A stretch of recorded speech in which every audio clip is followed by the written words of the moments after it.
반갑습니다. 무더움이 기성을 부리고 있는 날씨임에도 예배의 자리로 나와서 이 자리를 지키고 하나님의 나라를 위해서 기도하시는 성도 여러분의 주님의 이름으로 크게 축복드립니다. 오늘 성경에 나오는 바벨론이라는 나라는 유다 땅을 점령하게 됩니다. 바벨론은 자신이 행한 전쟁이 굉장히 거룩하고 그리고 신들의 뜻인 것처럼 보이기 위해서 그들이 점령한 그 나라 예루살렘 성전에 있는 모든 기물들을 자신의 신전에 가져가기도 합니다. 그리고 바벨론 왕은 유다 땅을 자신의 속국으로 만들기 위한 하나의 방법으로 왕족과 귀족을 볼모로 잡아가기도 합니다. 그뿐만 아니라 유다의 소년들을 잡아가서 자신들의 문화 등을 익히게 해서 유다 땅을 지속적으로 자신들의 속국으로 만들기 위한 초석을 놓으려는 많은 노력도 합니다. 이러한 바벨론의 정책은 세계사에서도 어렵지 않게 찾아볼 수 있습니다. 그리고 우리나라도 과거 일본에 의해서 이와 비슷한 유사한 경험을 가지게 된 나라 중에 하나이기도 합니다. 바벨론 왕의 정책 가운데 속국으로 만들고자 하는 나라의 소년들을 잡아가서 어린 시절부터 바벨론의 문화, 역사 등을 교육하는 정책 가운데는 그들의 지식적인 부분뿐만 아니라 그리고 그 소년들의 육체적인 부분도 흠이 없는 사람으로 만들기 위해서 아주 좋은 먹거리들도 소년들에게 제공하였습니다. 이러한 상황 가운데 다니엘이라는 한 소년은 바벨론 왕궁에서 그들의 교육 방침에 따르게 될 상황에 놓이게 됩니다. 여기에서 그 소년 다니엘, 약 15살의 나이에 불과한 그는 굉장히 놀랍고도 멋진 말을 남기게 됩니다. 잡혀온 소년들의 모든 것을 담당하는 총괄 책임자인 환관장에게 다니엘은 이렇게 얘기합니다. 저는 여기서 제공되어지는 왕의 음식과 그가 나를 위해서 제공하는 그가 마시는 포도주를 먹지 않겠습니다. 라고 환관장에게 당당하게 이야기를 합니다. 이 이야기를 들은 그 환관장은 자신의 귀를 분명히 의심했을 것입니다. 분명 다니엘의 입장은 그 조그마한 소년의 입장은 스스로 무언가를 선택하거나 그리고 자신의 입장 가운데서 무언가를 요구할 수 있는 입장이 전혀 아니었습니다. 이러함에도 불구하고 이 어린 소년의 용감한 발언에 대해서 성경은 하나님이 그 환관장의 마음을 움직여서 다니엘의 이야기를 듣게 하였다고 말하고 있습니다. 환관장은 왕이 그에게 맡긴 임무를 충실히 이행하고자 했던 자입니다. 그리고 교육을 받고 있는 소년들이 일정한 교육의 기간을 거치고 왕을 만나게 될 때 그들의 외적인 모습이나 어떤 외적인 모습이 윤택하고 그리고 눈빛은 총기가 있어야 함이 그가 맡은 부분이었습니다. 이런 모습을 갖춰야 하는 소년들에게 육체적으로는 영양을 보충해주며 지식적으로는 많은 가르침으로 그 소년들의 자신감을 가지게 하는 것이 마땅한 것인데 궁에 온 지 며칠 되지 않은 소년 한 명이 그들의 생명, 그 모든 소년들의 생명을 좌지우지할 수 있는 환관장인 자신에게 환관장님 당신의 방법은 따르지 않겠습니다. 라고 이야기하는 것은 정말로 어이없는 이야기입니다. 지금 우리는 성경의 결과를 다 알고 있기에 이것을 편안하게 들을 수 있지만은 그 앞날의 미래를 모르는 상황에서는 이 작은 아이의 이 말 한마디는 그가 가진 목숨 또 때로는 그 민족에 불려온 모든 소년들에게 아주 불행한 미래를 가져올 수도 있는 발언이었습니다. 환관장은 이 당돌한 녀석이 무슨 이야기를 하는지 다 듣게 됩니다. 다니엘에게서 무언가 다름을 느꼈기 때문에 그의 이야기를 들었을 수도 있습니다. 아니면 심심해서 그의 얘기를 들었을 수도 있습니다. 하지만 성경은 우리 앞서 이야기한 것처럼 환관장의 마음을 움직인 것은 바로 하나님이라고 정확하게 말하고 있습니다. 다니엘의 이야기 내용은 상당히 도발적입니다. 환관장님, 저와 친구들은 여기서 제공되어지는 고기와 포도주를 먹지 않겠습니다. 다만 물과 채소만 먹고 지내겠습니다. 그리고 환관장님이 염려하는 부분인 저희들이 음식을 부실하게 먹어서 초췌해질 것에 대한 부분은 10일 뒤에 채소만 먹은 저의 모습과 환관장님이 지시하신 메뉴로 먹은 우리 이 다른 소년들의 모습 한번 비교해 보십시오. 과연 누구의 얼굴이 더 좋을지 한번 보아주시기 바랍니다. 라고 이야기합니다. 다니엘은 어떠한 육고기의 어떤 섭취에 대해서 또 때로는 채소의 섭취에 대해서 뭐가 좋고 뭐가 나쁘다 이것을 알고 있지는 않았습니다. 다만 그는 자기가 앞으로 먹게 될 음식 그것이 싫었던 것입니다.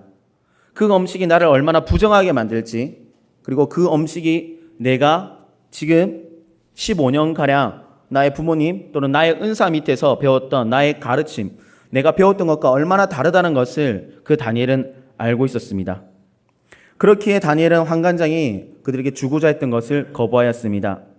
환관장은 다니엘의 요구대로 그대로 이행해 줍니다. 그리고 결과는 10일 뒤에 나타납니다. 아주 미묘한 차이로 인해서 그 소년들의 얼굴이 변하지는 않았습니다. 아주 작은 차이라면 환관장은 그냥 그럴 수도 있겠다 생각할 수도 있을 것입니다.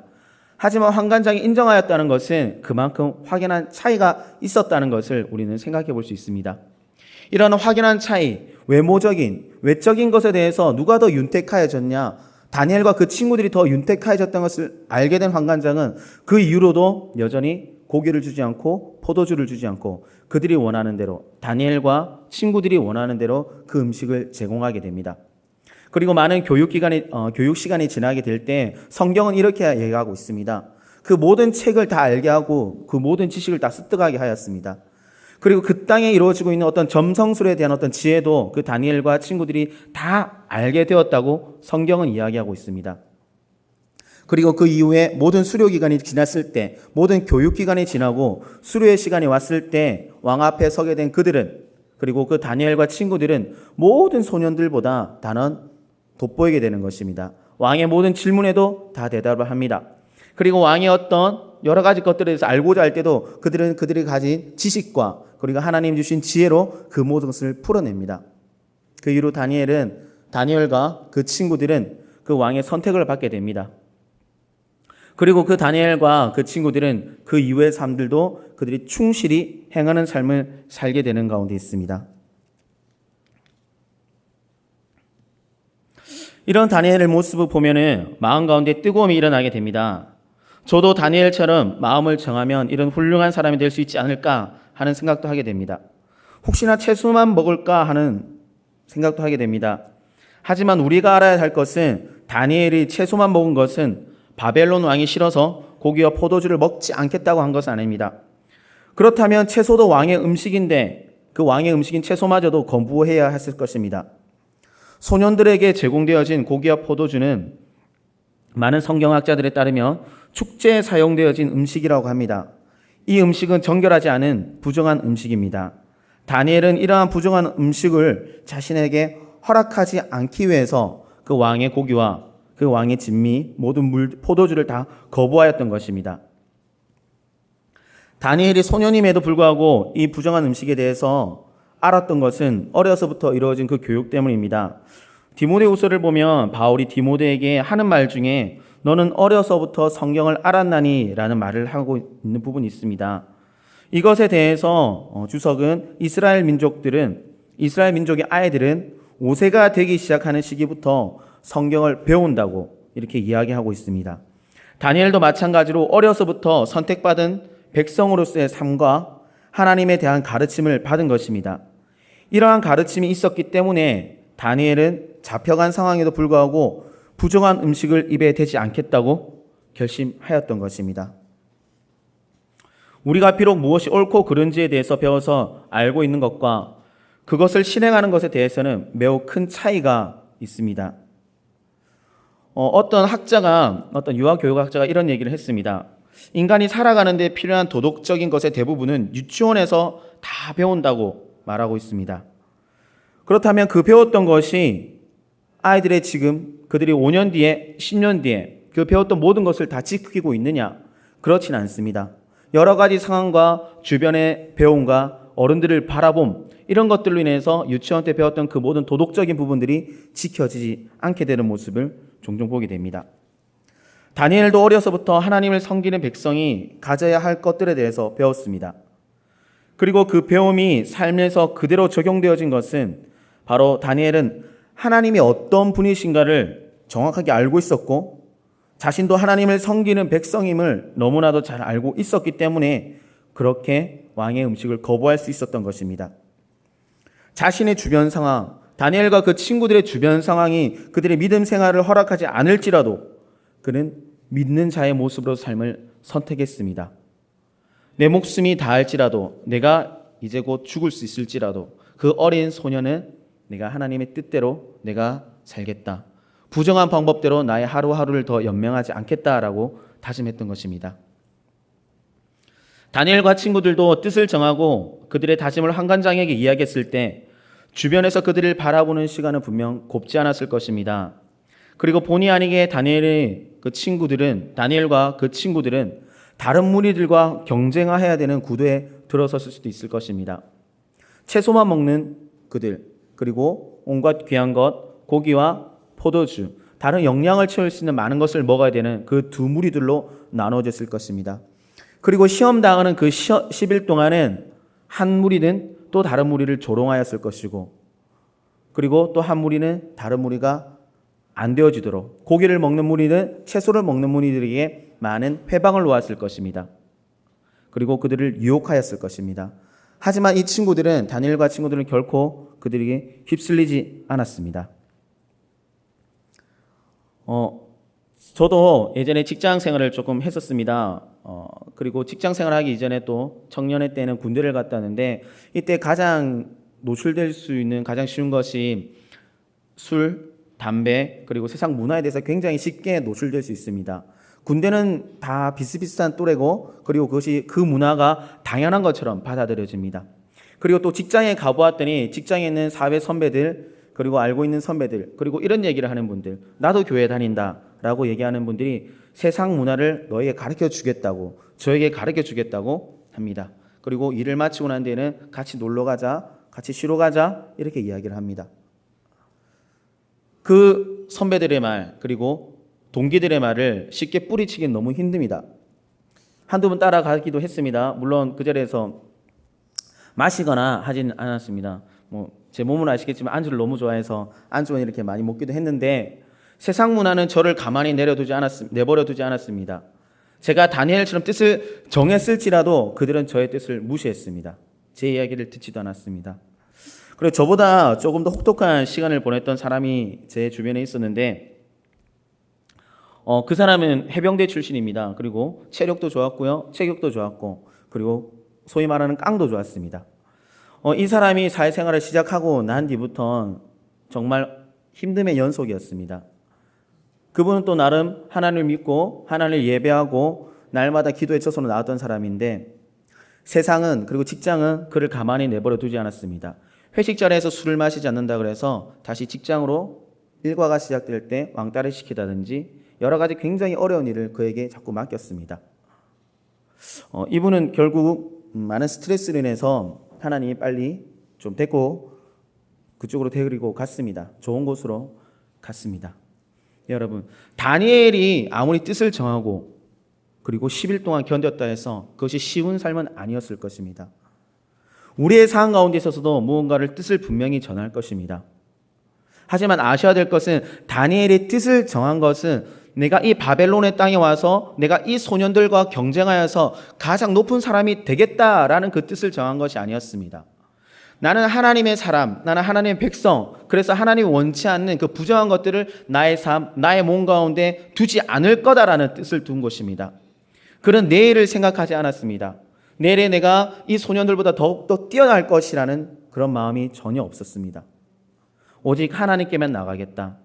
내가 9일째 되는 날 어떻게 될지라도, 이런 마음이지 않을까 생각합니다. 10일이라는 조건을 건 것은 그들에게 하나님이 있음을 보여주기 위한 다니엘의 하나의 큰 마음이었을 것입니다. 하나님이 그 당시에 그에게 감동을 주어서 너는 10일이라고 말을 하라라고 얘기했을 수도 있을 것입니다. 그렇기에 다니엘은 10일이라고 당당히 이야기했을 것입니다. 그리고 우리는 성경을 알고 있듯이 10일 뒤에는 그가 승리하는 모습을 알고 있습니다. 이 세상을 살아가면서 많은 뜻을 정해야 될 것입니다. 교회 생활 가운데서도 뜻을 정해야 될 것입니다. 그리고 가족과의 생활 가운데서 뜻을 정해야 됩니다. 또 때로는 자기에게 주어진 어떤 상황 가운데서도 남이 모르는 뜻을 정해야 될 것입니다. 혹여나 다니엘처럼 당당하게 환관장에게 이야기할 수 있습니다. 그것은 하나님이 사용하셨기 때문입니다. 환관장에게 얘기했던 그 모습은 하나님이 다니엘을 들어쓰셔서 나를 알고 있는 다른 무리들아, 무리 가운데 다른 이들아, 내가 이들에게 어떻게 하는지 너희가 보아라 라고 분명히 이야기하기 위해서 다니엘에게 소리쳐 환관장에게 이야기하라고 말했을 것입니다. 우리가 세상을 살 때 다니엘처럼 소리내어서 다른 사람에게 나의 뜻을 이야기해야 될 때도 있을 것입니다.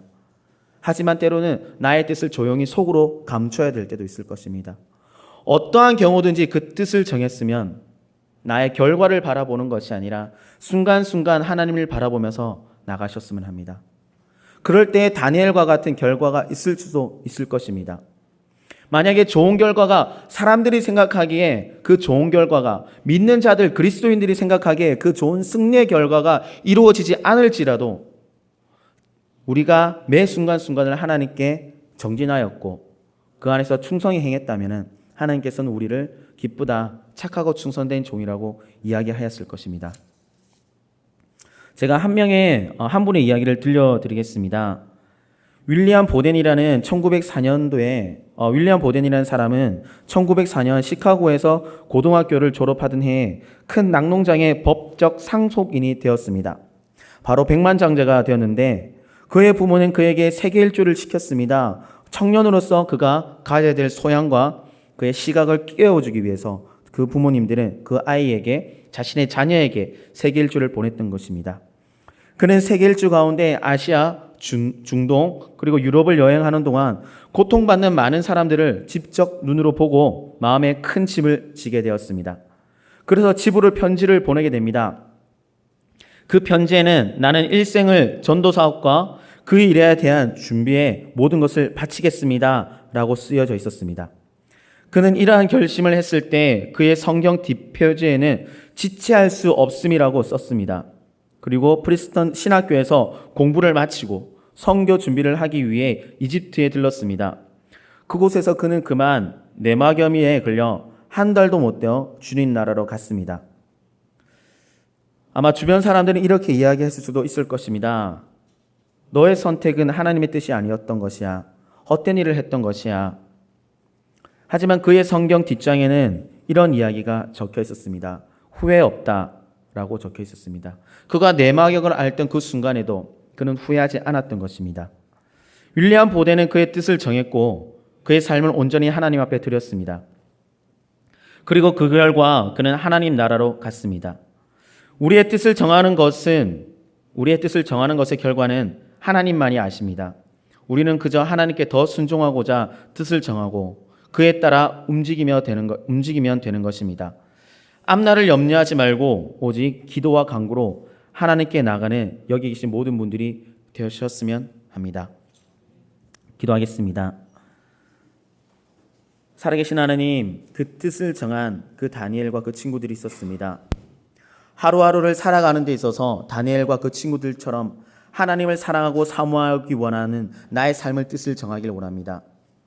그렇게 뜻을 정하고 하루하루를 살아갈 때 주변에서 오는 압박감과 여러 가지 시험에 대해서 제가 넘어지지 않고 우리가 넘어지지 않도록 도와주시옵소서.